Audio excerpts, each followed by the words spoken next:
एवढ्याच्या निमित्ताने बोलतो आणि थांबतो. जय भीम, जय लहुजी. यानंतर आपल्या समाजाचे नेते, आपले सर्वांचे मार्गदर्शक, ज्यांनी हा लढा स्वर्गीय बाबासाहेब गोपले साहेब यांच्या नंतर सगळ्यांनीच घेतलेला आहे, परंतु त्याचं श्रेय जर देत असेल तर विष्णू भाऊला, कारण त्यांनी पायी यात्रा, त्यांच्या पायाचे फोड आज अजूनही जिरलेले नाहीत. मी विष्णू भाऊला विनंती करतो, भाऊ आपण 2 मिनिटं मनोगत व्यक्त करा. आता भाऊसाठी तरी खाली बसा ना यार, खाली बसा ना, विनंती ना, खाली बसा, खाली बसा भाऊ, 2च मिनिटं थांबा. खाली बसा, खाली बसा, खाली बसा, खाली बसा. तुम्हाला लोकशाहीर अण्णा भाऊ साठेंची शपथ आहे. खाली बसा भावांनो, खाली बसा.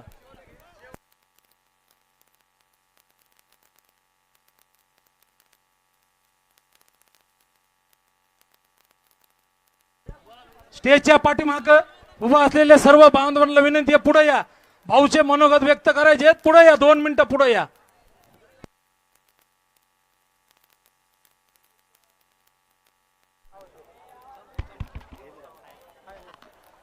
संयुक्त महाराष्ट्राचे शिल्पकार, जगत विख्यात, विश्वविख्यात थोर साहित्यिक, साहित्यरत्न अण्णाभाऊ साठे यांना प्रथमतः या ठिकाणी विनम्र असं अभिवादन करतो. भारतीय सशस्त्र क्रांतीचे आद्यजनक, आद्य क्रांतिगुरु लहुजी वस्ताद यांनाही या ठिकाणी विनम्र असं अभिवादन करतो. भारतीय राज्यघटनेचे शिल्पकार, बोधिसत्व, परमपूज्य डॉक्टर बाबासाहेब आंबेडकर यांनाही विनम्र असं अभिवादन करतो. या ठिकाणी या राज्यामध्ये, या देशामध्ये मातंग समाजाने आजवर अनेक चळवळीमध्ये आपलं योगदान आणि बलिदान दिलेलं आहे. दलित चळवळीमध्ये मातंग समाजाने आपलं योगदान दिलेलं आहे. बहुजनाच्या चळवळीमध्ये देखील मग तुमच्या माझ्या पूर्वजांनी या ठिकाणी आपलं योगदान आणि बलिदान दिलेलं आहे. हिंदुत्वासाठी देखील मातंग समाजाने आपलं योगदान दिलेलं आहे. मात्र पहिल्यांदाच तुमच्या माझ्या भावी पिढीच्या भविष्यासाठी, आरक्षणाच्या प्रश्नासाठी ज्या मांगवीरांनी आपलं बलिदान दिलं, त्यामध्ये या बीड जिल्ह्याचे थोर सुपुत्र संजय भाऊ ताकतोडे, त्याचबरोबर आपला बुलढाणा जिल्ह्याच्या चिखली तालुक्याच्या नायगावचा अंकुश भाऊ खंदारे, आपल्या शेजारच्या धाराशिव जिल्ह्याच्या कळंब तालुक्याच्या भोसेगावचा आमचा अविनाश भाऊ खंडागळे, या तीनही मांगवीरांना या ठिकाणी विनम्र असं अभिवादन करतो. मित्रांनो, बराचसा वेळ झालेला आहे. वर सूर्य देखील तुमची आमची परीक्षा घेतोय. मधून अधून कुठेतरी थोडीशी सावली येते, थोडे हवेचा झोका येतोय, मात्र मांग काय हटायला तयार नाही हे त्याला बी आता कळलेलं आहे. खर तर या ठिकाणी मी बीड जिल्ह्याकरांचं, सर्व बीडकरांचं या ठिकाणी आभार व्यक्त करेल, कारण आज बीडकरांमुळं मला दुसऱ्यांदा आंघोळ करण्याची संधी मिळाली. एक सकाळी केली होती आणि आता येताना दुपारी एक आंघोळ झालेली आहे. त्यामुळे तुमचं आभार, कौतुक. तुम्ही चांगल्या चांगल्याचा घाम काढलेली मांग आहेत. आता मात्र आपल्या भावी पिढीच्या भविष्यासाठी आता ह्या व्यवस्थेचा आणि ह्या जातीवादाचा घाम काढायचा, एवढं मात्र लक्षात असू द्या. आजवर मातंग समाजाने आपलं योगदान दिलेलंच आहे. संपूर्ण राज्यभरामध्ये प्रत्येक जिल्ह्यामध्ये मातंग समाज आता बाहेर येऊ लागलेला आहे. आजपर्यंत पिढ्यानपिढ्या आम्ही इतरांसाठीच लढत आलो की देश पारतंत्र्यात गेला, देशाला स्वतंत्र करण्यासाठी आम्ही लढत आलो की देश स्वतंत्र झाल्यानंतर या ठिकाणी मग ज्या ज्या चळवळी झाल्या, या प्रत्येक चळवळीमध्ये योगदान देतच आलो की आज सगळी काही परिस्थिती असताना मांगाने आज सगळ्यांचं चांगभलं केलं. हिंदूंचं चांगभलं मांगानीच केलं, बहुजनाचं चांगभलं मांगानीच केलं, दलिताचं बी चांगभलं मांगानीच केलं ना. पण मांगाच्या चांगभल्याचं काय? ज्यावेळी आमची वेळ आली, आता विरोध व्हायला लागलाय. तुम्ही सगळ्यांना पाठिंबा देताय, जे संवैधानिक नाही त्यांना पाठिंबा देताय. अरे पण या लहान मोठ्या मधव्या भावानी काय तुमचं घोडं मारलंय? मिळू दे की त्याला. काय परिस्थिती आहे, का विरोध चाललाय? वस्तुस्थिती जर बाहेर आली, फार भयानक वास्तव आहे बांधवांनो. 2007 ते 2013 पर्यंत मी शासकीय सेवा केलेला माग आहे. बापाच्या जागेवर नोकरीला लागलो. नोकरी करत असताना 2006 ते 2013 पर्यंत संपूर्ण राज्याचा डाटा जमा केला. जे बदर आयोग म्हणतात ना, बदर समिती आलीच नाही, बदर समिती दिसलीच नाही. अरे कशाला दिसली पाहिजे? हे काय मराठा आरक्षणाचा विषय आहे का? हा काय लिंगायत आरक्षणाचा विषय आहे का? हा मुस्लिम आरक्षणाचा विषय आहे का, ज्यांचा डेटा नाहीये सरकारकडे? बटनावर सगळी माहिती मिळते ना. अनुसूचित जाती जरा त्याच्या वर्गीकरणासाठी ती समिती आहे. त्याला कशाला गावोगावी घरोघरी फिरावं लागतंय? बसल्या जागी सगळं मिळतंय की? त्यांनी आदेश काढले प्रत्येक कार्यालयाला. मग महाराष्ट्र राज्यामध्ये असलेल्या सेंट्रल गव्हर्नमेंटचे केंद्रीय जेवढी काही खाती आहेत, मग ते रेल्वे खातं असेल, पोस्ट खाते असेल, LIC असेल, सगळी खाती, या प्रत्येक खात्याचा डेटा काही मिनिटांमध्ये उपलब्ध होतोय राव.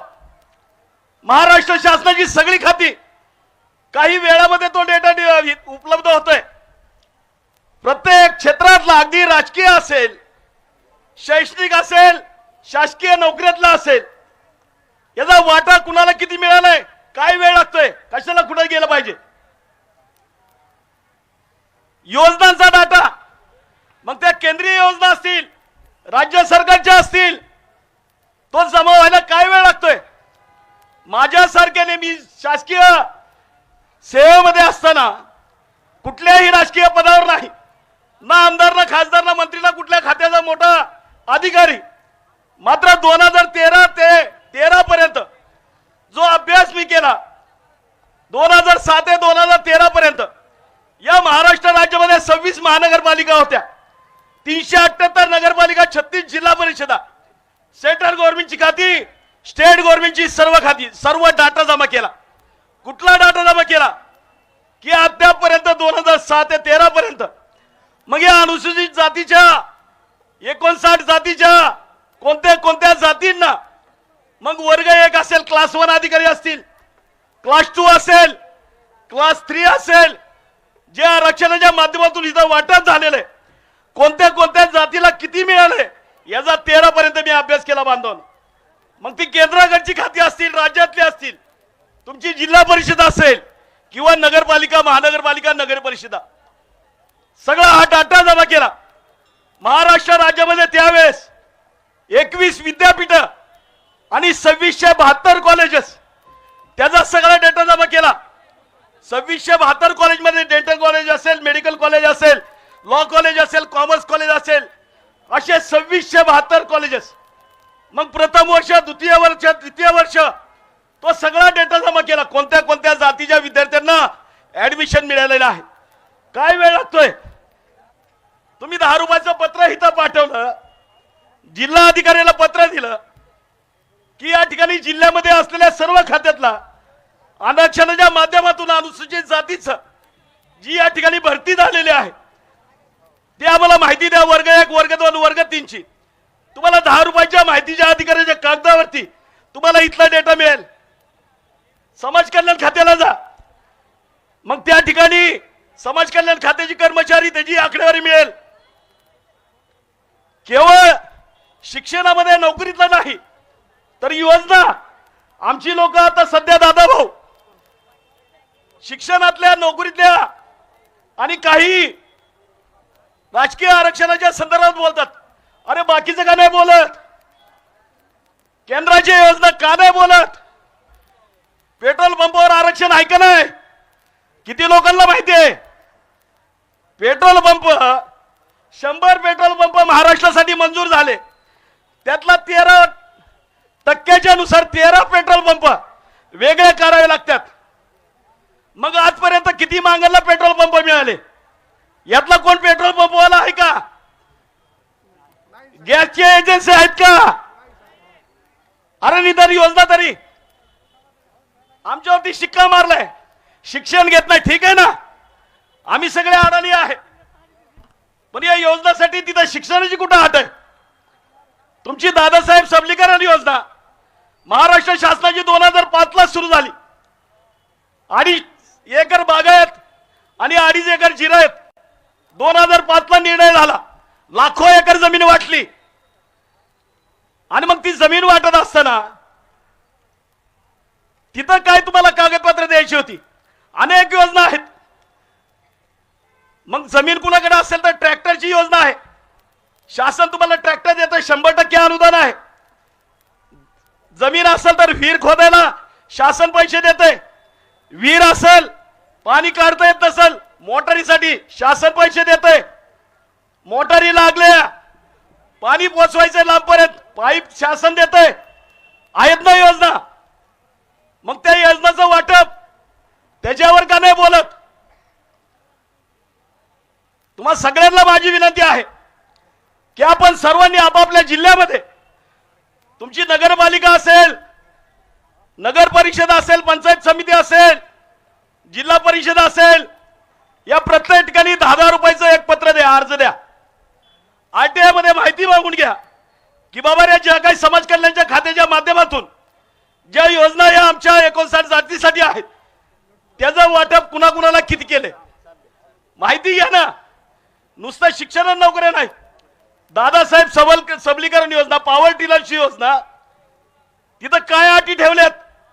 तिथं तुमचा जातीचा दाखला द्यायचा. तुम्हाला जमीन जर पाहिजे असेल तर जातीचा दाखला द्यायचा. दुसरी अट तुमचा रहिवासी पुरावा द्यायचा. आणि तिसरी महत्वाची अट कोणती आहे? तुम्ही भूमिहीन असल्याचा तलाट्याचा दाखला द्यायचा. ही 3च कागद द्यायची. तुम्हाला 2.5 एकर जिरायत आणि 5 एकर बागायत समाज कल्याण खात्याच्या माध्यमातून त्या दादासाहेब सबलीकरण योजनेच्या अंतर्गत मिळते. आणि मग तिथं कुठे शिक्षणाची अट आहे? त्या योजनेसाठी कुठं म्हणलंय तुमचं 10वी पाहिजे, 12वी पाहिजे, उच्च शिक्षित पाहिजे, उच्च शिक्षित पाहिजे, ग्रॅज्युएट पाहिजे, बीकॉम नाही ना कुठं अट. ज्या शेतकऱ्याकडे जो अनुसूचित जातीचा आहे त्याच्याकडे 2 एकरपेक्षा जास्त जमीन आहे त्याच्यासाठी ट्रॅक्टरची योजना आहे. आणि मग तो ट्रॅक्टर कुणाला मिळतोय? ज्याची जात अनुसूचित जातीमध्ये येते, ज्याच्याकडे रहिवासी पुरावा आहे आणि ज्याच्याकडे 2 एकरपेक्षा जास्त जागा आहे, असा 7 बाऱ्याचा दाखला. 3च कागद. तिथं शिक्षणाची अट नाही. तुम्हाला पेट्रोल पंप द्यायचे, तिथं शिक्षणाची अट नाही. अनेक योजना आहेत जिथं शिक्षणाची अट नाही. मग त्या योजना का मागवण्यात येत नाही? त्या योजना तरी आल्या पाहिजेत.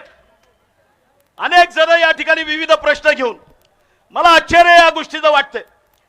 खरं तर आपण अभ्यासू आहात, विद्वान आहात. अरे मागायला का टार्गेट करता? आम्ही जेव्हा सुरुवात केली आरक्षण मागायला, आम्हाला लोक येडे म्हणायला लागली. त्यात आमचेही काय होते, शिव्या द्यायला लागली, नावं ठेवायला लागली. अरे पण हे येड्याचं सर्वोच्च न्यायालयाने ऐकलं ना? ऐकलं का नाही? तुम्ही येडा म्हणता, पण ते शान म्हणायला लागलं की त्यांनी आमचं ऐकलं ना? सरकारात ऐकायला लागले. अरे मग आम्हाला का टार्गेट? ज्यांनी केलं तिकडे जा ना बाबानो. अडाणी आहे ना, त्याला लिहिता येत नाही, त्याला बोलता बी येत नाही, त्याला का टार्गेट करताय? माझी विनंती आहे, या माध्यमातून विनंती आहे. फार वेगवेगळ्या प्रकारच्या या ठिकाणी वावड्या उडवल्या चाललेल्या आहेत. खऱ्या अर्थाने दलितांचा जर ऐक्य जर रागायचं असेल, सर्व दलितांना एकत्रित जर ठेवायचं असेल तर वर्गवारी फार गरजेची आहे बांधवांनो. आम्ही एका घरात आहे, सगळी धुसफूस चालली. याला वाटतंय त्यांनी खाल्लं, त्याला वाटतंय त्यांनी खाल्लं, त्याला वाटतंय त्यांनी खाल्लं. सगळे एकमेकाकडे शंकेने बघतात ना. आणि मग एकाच घरामध्ये वेगवेगळे त्यांना कंपार्टमेंट करून दिले, खात बसतील ना त्यांची ती. आमचाही विकास झाला पाहिजे ना. आम्ही काय आभाळातनं पडलोय का? पाकिस्तान अफगाणिस्तानातून इथं आलोय? आम्ही इथलेच आहे ना, आम्ही याच मातीतले आहे ना. आमच्या पूर्वजांनी हितच रक्त सांडलंय ना, हितच त्यांनी बलिदान दिलंय ना. योगदान आहे का नाही? आमच्या पूर्वज होते का नाही? त्यांनी काहीतरी केलंय का नाही? अनेक जण प्रश्न उपस्थित करतात. अरे बाबा, लवजी वस्ताद जर नसते तर हा देश बी स्वतंत्र झाला नसता हो. हा देश बी स्वतंत्र झाला नसता. इतिहास जरा व्यवस्थित वाचून बघा. तुम्ही कुठली पुस्तकं वाचलीत मला माहित नाही. माझ्याकडे आहे ना, तुम्हाला 100 वर्षापूर्वीची पुस्तकं मी दाखवतो ना, ज्याच्यामध्ये लिहिलंय लवजी वस्ताद बाप होते. मी देतो ना पुरावे. या ना, समोर या. नाही 100 वर्षाच्या पूर्वीचं तुम्हाला पुस्तक दाखवलं, मांगाची अवलाद सांगायचं नाही, परत दिसायचं बी नाही. कशाला प्रश्न उपस्थित करताय साहेब? थोडा वेळ ऐका, चांगलं मार्गदर्शन आहे. तर या ठिकाणी आपण बरं का, तुम्ही नका टेन्शन घेऊ साहेब, मांगाचं टेन्शन घेऊ नका. आता मांग स्वतःचं टेन्शन घ्यायला लागलाय, त्यामुळं आता आपण कुणी टेन्शन घ्यायचं नाही. तर त्यामुळं या ठिकाणी आपण इतिहास वाचला पाहिजे. मला त्यांच्या ज्ञानाविषयी फार अत्यंत आश्चर्य वाटायला लागले. अरे काय मांडणी करताय बाबानो, विद्वान बोलताय, उच्च शिक्षित बोलताय. अरे मग या अडाणीच्या का नादाला लागलाय? आम्हाला हे शिकवलंय का?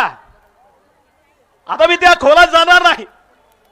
आम्ही ज्या प्रतिज्ञा या ठिकाणी घेतलेल्या आहेत, एकच प्रतिज्ञा सगळ्यात महत्वाची, मी कुणाचीही निंदा करणार नाही. का करताय?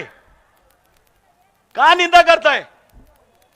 खरे आम्ही डॉक्टर बाबासाहेब आंबेडकरांची जर अनुयायी असेल, काय त्यांचं स्वप्न होतं? काय स्वप्न होतं? ज्यावेळी आरक्षणाची सुरुवात झाली, त्यांनी सांगितलं सगळे भाऊ एका घरात, 59 जाती, 58 जाती, अनुसूचित जातीच्या घरामध्ये सगळे जण व्यवस्थित खात बसा. आम्ही बसलोय ना, आम्ही त्याच घरात बसलोय.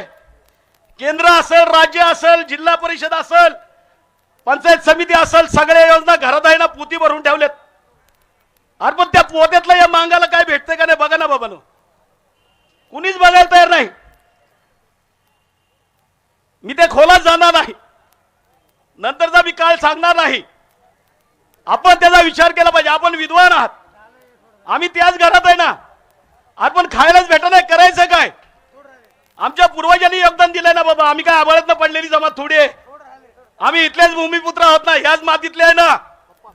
आणि मग या ठिकाणी आद्य क्रांतिगुरु लवजी वस्ताद साळवे असतील, साहित्यरत्न अण्णाभाऊ साठे असतील, त्यांच्यावरती तुम्ही टीका करताय, लाजा वाटत नाही? काय परिस्थिती आहे? लवजी वस्ताद साळवे या देशाच्या 7 पिढ्यामध्ये तुम्हाला सांगतो बांधून, असा होणे नाही बरं का. लवजी बाबांसारखा होणे नाही. ज्या काळामध्ये 4-4, 5-5, 8-8, 10-10 बायका करायच्या ना, त्या काळामध्ये 25 नोव्हेंबर 1817 या मातंग कुळातल्या या पठ्ठ्याने शपथ घेतली. कुठं? खडकीच्या रणांगणामध्ये आपल्या राघोजीच्या देहाशेजारी समाधीजवळ शपथ घेतली. काय घेतली? जगेंतर स्वराज्यासाठी आणि मरेंतर स्वराज्यासाठी. जोपर्यंत या शनिवारवाड्यावरचा युनियन जॅक खाली उतरून तिथं भगवा चढवणार नाही छत्रपती शिवरायांचा, तोपर्यंत मी लग्न करणार नाही. बांधवांना मला एक क्रांतिकारक दाखवा, एक जण दाखवा ज्यांनी या प्रकारची शपथ घेतली. नुसती शपथ नाही घेतली. 17 फेब्रुवारी 1881, वय वर्ष किती? 86 वर्ष. कुठल्या राष्ट्रपुरुषाला, कुठल्या क्रांतीवीराला, कुठल्या समाज सुधारकाला एवढं आयुष्य मिळाले? 86 वर्ष जगले ना. शेवटपर्यंत, शेवटच्या श्वासापर्यंत लग्न केलं नाही हो, लग्न केलं नाही. लवजी वस्तादांचं तालीम उभी केली त्यांनी. जी 25 नोव्हेंबर 1817 शपथ घेतली, ती शपथ पूर्ण करण्यासाठी बाबा या देशात ब्रिटिशांना हद्दपार करायचंय, काय केलं पाहिजे? त्यांनी पुण्याच्या गंजपेठला तालीम उभी केली बांधून, स्वतःच्या हाताने तालीम बांधली. त्या तालमीमध्ये तुम्हाला सांगतो कशी तालीम होती. इथं बी तालमी असतील की? तालमी बघतोय का नाही? अनेक जण तालमीत जात असतील आमचे बांधव. कशा तालम्या घेतल्या? त्या तालमीमध्ये पैलवान घडवले जातात, डावपेच शिकवले जातात, कुस्त्याचे जोर बैठका मारायचं शिकवलं जातं. पण या देशाच्या बापाची तालीम, लवजी वस्तादाची तालीम कशी होती? कशी तालीम होती? नुसते पैलवान नाही, नुसते पैलवान नाही तर त्या तालमीमध्ये महात्मा ज्योतिबा फुलेंसारख्या समाज सुधारक, सावित्रीबाई फुलेंसारख्या समाज सुधारिका या त्या तालमीतून घडल्या बांधवनो. त्याच तालमीतून केरू नाना छत्रे असतील, वासुदेवराव गोवंडे असतील, सदाशिवराव गोवंडे असतील, त्याच तालमीतून वासुदेव बळवंत फडके असतील, लोकमान्य टिळक असतील, गोपाळ गणेश आगरकर असतील. अहो कसली तालीम होती. त्याच तालमीतून एका बाजूने अनेक समाज सुधारक आणि त्याच तालमीतून अनेक क्रांतिकारक. अशी तालीम कुठे आहे का? ही आमच्या लवजी बाबाची तालीम होती. अनेक क्रांतिकारक घडवले, समाज सुधारक घडवले. अहो या दिसला सुद्धा नसतं. देश स्वतंत्र करण्यासाठी जी सगळ्यात पहिली मुहूर्तमेढ जर कुणी लावली असेल तर ती या देशाच्या बाबांनी आद्य क्रांतिगुरु लवजी वस्ताद साळवेंनी बांधवलं. आम्ही कधी बोललोच नाही. आम्ही लोकांचं ऐकत बसलो. ऐकलं ना बाबा? आम्ही कुठे त्यांना नाव ठेवतोय? आम्ही कुणाला नाव ठेवलेत का कधी? आम्ही कुणाचा अनादर करत नाही. कुठला बी देव असो, तो कुठल्याही धर्माचा असो, मांगाने कधी कुणाचा अनादर केलाय का? कुठलाही राष्ट्रपुरुष असो आम्ही कधी अनादर केलाय का? नाही ना. मांगाच्या रक्तात गद्दारी नाही बांधवनो. मांगाच्या रक्तात गद्दारी नाही. आणि मग एवढं सगळं काय असताना या ठिकाणी आज ज्या परिस्थिती या ठिकाणी महाराष्ट्र राज्यामध्ये उद्भवलेल्या आहे, बराचसा वेळ झालेला आहे आणि खूप दुरून लांबून आपण या ठिकाणी आलेला आहे. आपला अंत मी किती पाहायचा, त्यामुळे मी जास्त वेळ घेणार नाही. या ठिकाणी खऱ्या अर्थाने मला वाटतंय हा मांगाचा सगळ्यात मोठा पहिला मोर्चा असेल. जय लवजी. पण तुम्हाला सांगतो माझ्या मायमाऊल्यांनो, तुम्हाला शपथ आहे, तुम्हाला शपथ आहे, एवढी एकच संधी आहे बरं का. आपल्या मांगवड्यामध्ये तुम्हाला कलेक्टर, कमिशनर, डॉक्टर, इंजिनियर जर घडवायचे असतील याशिवाय गत्यंतर नाही. याशिवाय गत्यंतर नाही. आम्ही सगळ्यांची पूजा केली, सगळ्यांना कोंबडं बकरं दिलं, ते बिचारा आमच्यासाठी कधी आलं नाही. एखाद्या मांगवड्यामध्ये एखादा कलेक्टर, कमिशनर, डॉक्टर घडला नाही. घडलाय का? कुठल्या अनेक पक्षाला आम्ही आतापर्यंत केलं की मोठं? सगळ्यांना केलं का नाही मोठं?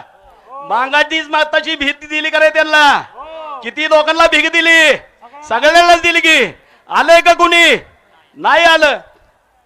आमचे भाऊबंद आले नाहीत तर आमच्या भाऊबंदांनी यायला पाहिजे होतं ना. अरे ही उपाशी राव, ही आज्ञानी, ह्याला शिकवा ना बाबा. आता का बोलताय? मग काय झालं?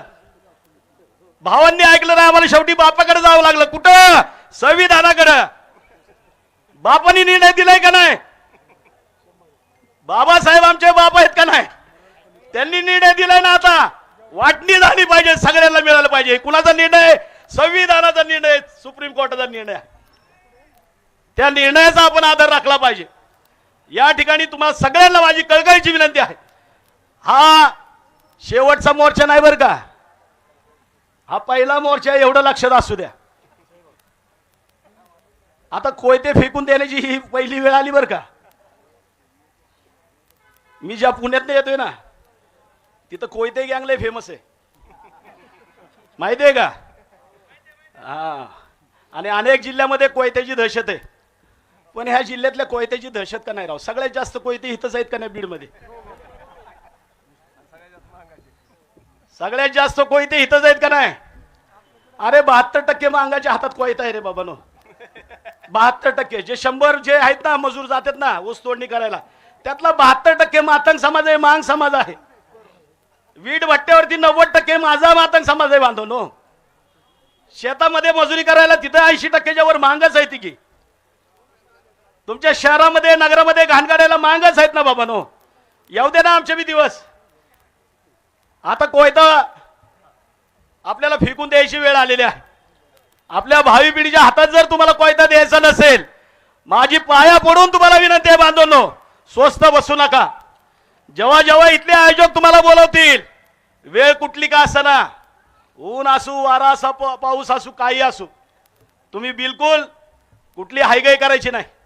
कारण सांगत बसू नका. आता माझ्या पोटात दुखतंय, मला कामाला जायचंय, मला शाळेला जायचंय, मला कॉलेजला जायचंय, बिलकुल त्या भानगडी चालणार नाही. आता वेळ आहे. आता या ठिकाणी आपल्याला बाहेर रस्त्यावर येण्याची वेळ आलेली आहे बांधून. मी अनेक नेत्यांना विनंती केलेल्या आहेत की आता आपली दुकानदारी थोडे दिवस बंद ठेवूया. ठेवायची का नाही? आपल्या संघटना जरा कुलूप लावून ठेवू ना. मांगासाठी ते गरजेचं आहे ना. मी सगळ्या कार्यकर्त्यांना सांगितले, बाबा रे लवजी शक्ती सेना लॉक करून ठेवा. जोपर्यंत इथं मांगाचं चांगलं होत नाही तोपर्यंत ती बाहेर काढू नका, आहे का नाही? हे महत्वाचं आहे ना. एक चांगलं चित्र आहे तुम्हाला सांगतो बांधवांनो, माझ्या मायमावल्यांनो, खूप चांगलं चित्र आहे राज्यामध्ये. महागाचे दिवस येणार आहेत, अनेकांनी प्रयत्न केले थांबवल्याचे, पण शेवटी तुमच्याच त्यागातून कष्टातून हे दिवस यायला लागलेले आहेत. येणारा काळ फार महत्वाचा आहे. या कालावधीमध्ये तुम्ही स्वस्त बसू नका, झोपू नका, शांत बसू नका. आज जे कोणी मोर्चा आलेले नाहीत त्यांना सांगा पुढचा मोर्चाची तारीख कळाली रे कळाली. बाबा रे मागच्या वेळेस सारखी कारण देऊ नको, पहिलं मोर्चाला चल. घराला कुलूप लावण्याची मोहीम भविष्यामध्ये आपण इथं घेतली पाहिजे. मग तुमचा जिल्ह्याचा मोर्चा असेल, इथल्या तालुक्यात सर्व आयोजकांना माझी विनंती आहे, विलासभाऊ सगळ्यांना, की सर्वांनी इथं प्रत्येक तालुक्याचा मोर्चा निघाला पाहिजे. भले किती का लोक असताना तालुक्याचे मोर्चे काढा, प्रत्येक तहसीलवर जावा, जिल्ह्याचे मोर्चे काढा, आणि त्याच्यानंतर विभागीय मोर्चा, आणि त्याच्यानंतर राज्याचा मोर्चा. अनेकांसाठी गेलोय ना, अनेक वेळा गेलोय. आता थोडे दिवस द्या, अंतिम टप्प्यामध्ये हा लढा चाललेला आहे. अमित भाऊ आता मीटिंग मध्ये आहेत, बरेचशा चर्चा वगैरे झालेल्या आहेत. मला येत असताना त्यांचा फोन आला, निरोपही आला.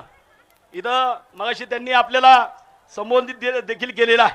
मात्र निश्चित आज सर्व कुठलाही पक्ष असो, पक्ष कुठलाही असो, संघटना कुठलीही असो, सगळेजण आपल्या समाजाच्या हिताकरता, वर्गीकरणाच्या प्रश्नाकरता सर्वजण एकत्रित आले. त्या सर्वांचं एक वेळ आपण या ठिकाणी टाळ्या वाजवून स्वागत करा. सगळ्यात महत्वाचं, या ठिकाणी जे आपापले सगळे आता खूप दुरून आपण सगळेजण आलेला आहात. अनेकांनी कामं धंदे सगळे आपली मजुरी वगैरे बुडून इथं आलं. तुमचं जेवढं कौतुक करा तेवढं मी स्वतःला धन्य समजतो. शेवटचं आपण आपल्या स्वतःसाठी या ठिकाणी टाळ्या वाजवा. पुन्हा एकदा या आयोजकांच्या बाबत सर्वांनी या ठिकाणी, यांनाही या ठिकाणी टाळ्या वाजून या ठिकाणी साथ द्या एवढीच विनंती करतो. थांबतो. सर्वांना क्रांतिकारी जय लहूजी. फक्त घोषणा द्या. जय लहूजी, जय लहूजी, जय लहूजी, जय लहूजी. लोकशाहीर अण्णाभाऊ साठेंचा विजय असो, लोकशाहीर अण्णाभाऊ साठेंचा विजय असो, वीर लहूजी वस्ताद साळवेंचा विजय असो, डॉक्टर बाबासाहेब आंबेडकरांचा विजय असो. छत्रपती शिवाजी महाराज की जय. 2 मिनिटं या मोर्चाचे, 1 मिनिट सर्वांना विनंती आहे की आपापल्या जागेवरती उभा राहा. आपल्याला राष्ट्रगीत घ्यायचं आहे. राष्ट्रगीत झाल्यानंतर या कार्यक्रमाचे आभार आपल्या या समितीचे विलास भाऊ मोमीन, अनिल भाऊ चांदणे, प्रभाकर तात्या थोरात, त्यानंतर लालासाहेब धुनगव, विजय भाऊ चांदणे, सुतार सर, हे सर्वजण आभार व्यक्त करून आभार मानतील. 2 मिनिटं सर्वजण उभा राहा.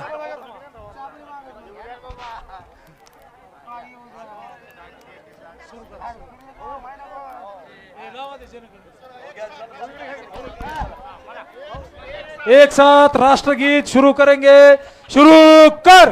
जन गण मन अधिनायक जय हे भारत भाग्य विधाता, पंजाब सिंधु गुजरात मराठा द्राविण उच्चल वंग, सिंधे हिमाचल यमुना गंगा उत्कल जलधि तरंग, तब शुभ नामे जागे, तब शुभ आशीष मागे, गाये तव जय गाता, जन गण मंगल नायक जय हे भारत भाग्य विधाता, जय हे जय हे जय हे जय जय जय जय हे. भारत माता की, भारत माता की, भारत माता की, मातंग एकजुटीचा विजय असो,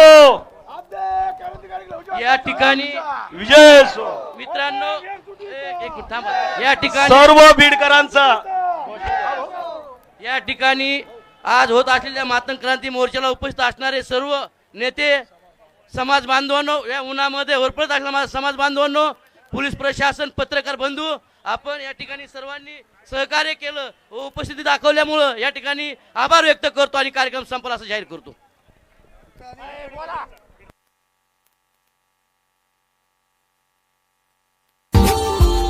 Subscribe now and press the bell icon. Never miss an update.